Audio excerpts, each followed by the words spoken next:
خودت بدون، منو از خودت بدون، واسه من دست بزنی. بله دست بزنیم واقعا براش. به قشنگی میخونه، از خودش قشنگتر بود. ببینید عزیزان، واقعا من نمیخوام خدای نکرده اینجا بهمن رو بکوبم له کنم. مجری‌ها کارشون محترمه، خواننده ها کارشون محترمه، منتها دیگه خوندن و نمیدونم صدای مجری‌ها رو در آوردن اینا واسه من مثل بچه بازی میمونه. من دیگه همه این مراحل رو گذروندم، من دیگه الان رسیدم به قول آخرش و شما اگه امشب منو حمایت کنید گیم آور نمیشم. ممکن بود امشب بهمن اینجا محسن یگانه رو دعوت کنه که بیاد برای شما بخونه.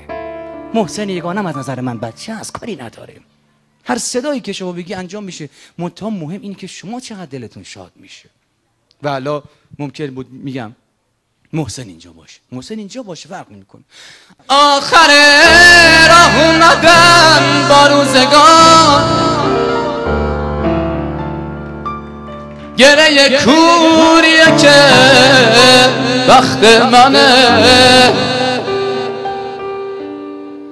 یا تموم اتفاقای بعدش شاهد زندگی سخت منه.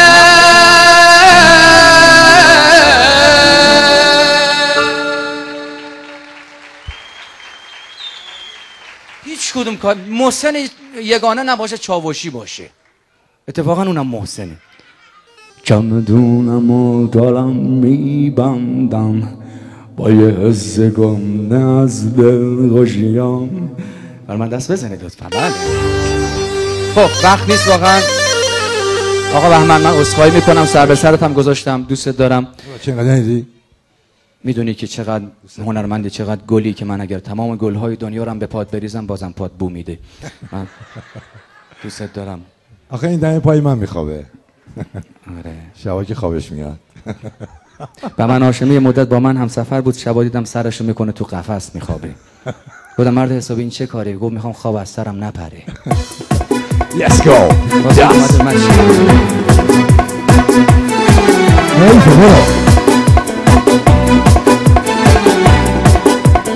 دل کندن از شما سخته واقعا. چی جوری می‌دونی؟ همه شما مثل من از بچگی عادت داشتیم و آرزو داشتیم یک روز مثل سندباد، گفتم سندباد بهمن هاشمی برای من اسمس داده، سلامتی سندباد که بچه دروازه‌وار نبود اما یک بم همه دنیا رو با شلوار شیرازی داشت.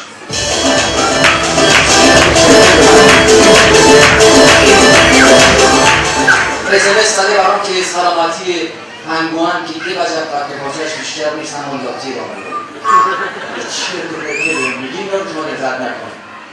اما من بهش دادم بهمن سلامتی مادر برای اینکه سر سفره وقتی هر وقت غذا کمه اولین نفریه که سیر میشه و دست از غذا میکشه برای مادر